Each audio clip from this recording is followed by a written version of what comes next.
పెద్దలకి, అధికారులకి, వైఎస్ఆర్సీపీ కుటుంబ సభ్యులకి, ప్రజాప్రతినిధులకి, స్టూడెంట్స్కి అందరికీ నా హృదయపూర్వక నమస్కారం. విజయపురం మండలం మాధవరంలో ఈ ఐటీఐ కాలేజ్ కోసం ఈ ప్రాంత ప్రజలు, ఈ ప్రాంత విద్యార్థులు అందరూ కూడా చాలా సంవత్సరాలుగా ఎదురు చూస్తున్నారు.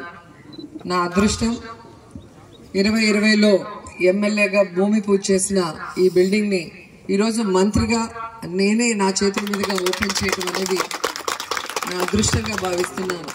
ఇది సాధ్యమైంది అంటే జగనన్న ఆశీస్సులు. విద్యారంగం మీద జగనన్నకున్న మక్కువ.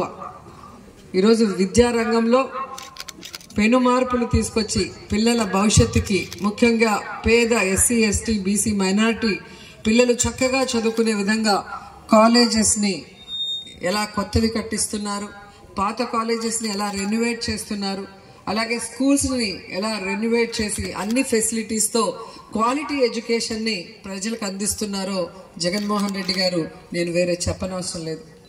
లాస్ట్ ఇయరే పుత్తూరులో మీరు చూస్తే పాలిటెక్నిక్ కాలేజ్ దాదాపుగా 7 కోట్ల రూపాయలతో చక్కటి బిల్డింగ్ ఫెసిలిటీస్తో స్టూడెంట్స్కి చక్కటి చదువును అందించే కార్యక్రమాన్ని చేస్తున్నాం. ఈరోజు ఇక్కడ ఐటీఏ బిల్డింగ్ని మరి చక్కటి ఫెసిలిటీస్తో విద్యార్థులు మరింత స్కిల్ని డెవలప్ చేసుకునే విధంగా ఈరోజు ఈ కాలేజ్ అందుబాటులోకి రావటం అందరూ కూడా చాలా సంతోషిస్తున్న విషయం.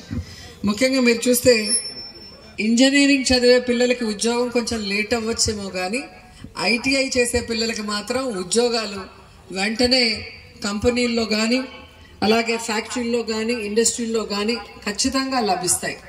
ఈ పిల్లల్లో ఉన్న టాలెంట్కి మెరుగుపరిచి వారికి ఉద్యోగ అవకాశాలు కల్పించే విధంగా ఈరోజు ప్రభుత్వం ప్రతి పైసా కూడా స్కిల్ డెవలప్మెంట్ నుంచి వారికి అందుబాటులోకి తీసుకొస్తుంది. కానీ గతంలో మీరు చూస్తే చంద్రబాబు నాయుడు గారు ఈ స్కిల్ డెవలప్మెంట్ని తన స్కామ్ డెవలప్మెంట్గా ఎలా వాడుకొని దోచుకున్నాడో ఆయన మీద పడ్డ కేసులతోనే అందరికీ ప్రూవ్ అయిపోయింది.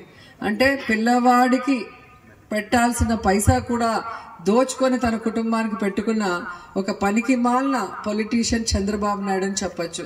కానీ పేద పిల్లవాడు చక్కగా చదువుకుంటే పేదరికం పోతుంది, ఆ కుటుంబం ఆర్థికంగా ఎదుగుతుంది, సొసైటీలో గౌరవంగా ఉంటుందన్న ఒక గొప్ప ఆలోచనతో అమ్మఒడి నుంచి Vidya Deevena, Vasathi Deevena, fee reimbursement, English medium, అలాగే విదేశీ విద్య, అలాగే నాడు నేడు కింద కాలేజెస్ రెనోవేట్ చేయడమే కాకుండా కాలేజెస్ లేని చోట ఈరోజు ఇలా కొత్త బిల్డింగ్స్తో మరి అన్ని రకాల ఫెసిలిటీస్తో విద్యార్థులకు అందుబాటులో తీసుకొని వచ్చి ఆ విద్యార్థుల భవిష్యత్తుకి బంగారు బాట వేస్తున్న జగనన్నకి ఈ ప్రాంత ప్రజల తరఫున, విద్యార్థుల తరఫున మనస్ఫూర్తిగా కృతజ్ఞతలు తెలియజేసుకుంటున్నాను.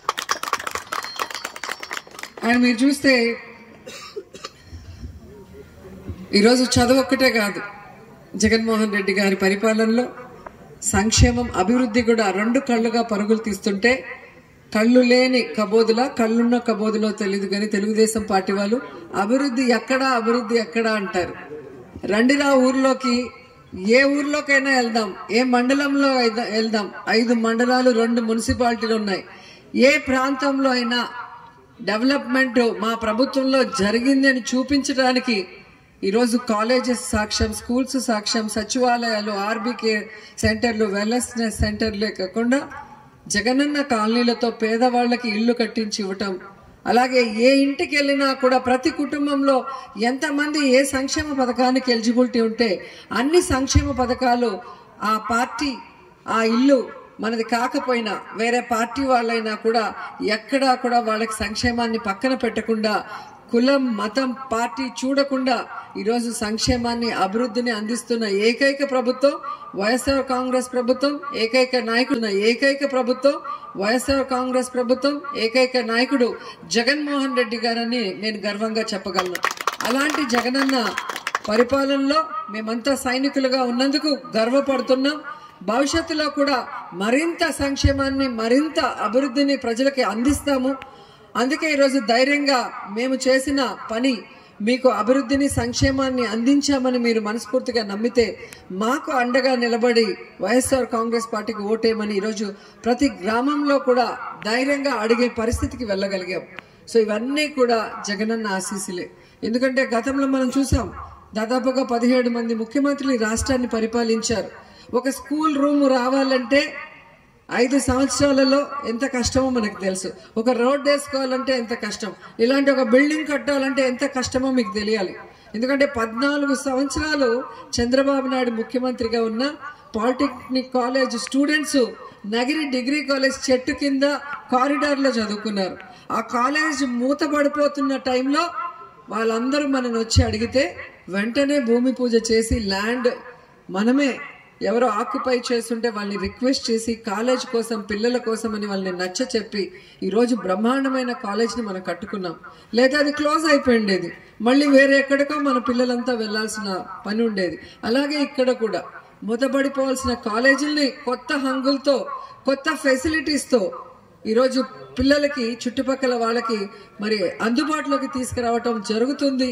అలాగే స్కూల్స్లో కొత్త రూమ్స్ కానీ, ఉన్న స్కూల్స్లో రెనోవేట్ చేసి ఆర్ఓ ప్లాంట్స్ నుంచి, బాత్రూమ్స్ నుంచి, రన్నింగ్ వాటర్ నుంచి, బెంచ్లు, గ్రీన్ బోర్డ్స్, ట్యాప్స్, విద్యా కానుక ద్వారా బుక్స్, యూనిఫామ్స్, గోరుముద్ద ద్వారా పౌష్టికమైన ఆహారం, ఇవన్నీ మీరు ఒకసారి ఆలోచించాలి.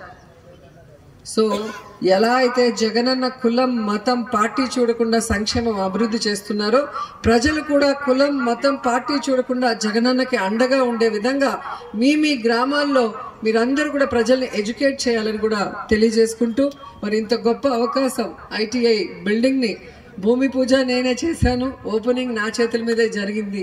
నాకు చాలా మనసుకు సంతృప్తిగా ఉందని కూడా తెలియజేసుకుంటూ, దీనికి సహకరించిన ఇంజనీరింగ్ డిపార్ట్మెంట్కి, అలాగే కాలేజ్ స్టాఫ్కి, మా ప్రజాప్రతినిధులందరికీ కూడా మనస్ఫూర్తిగా కృతజ్ఞతలు తెలియజేసుకుంటున్నాను. Thank you so much.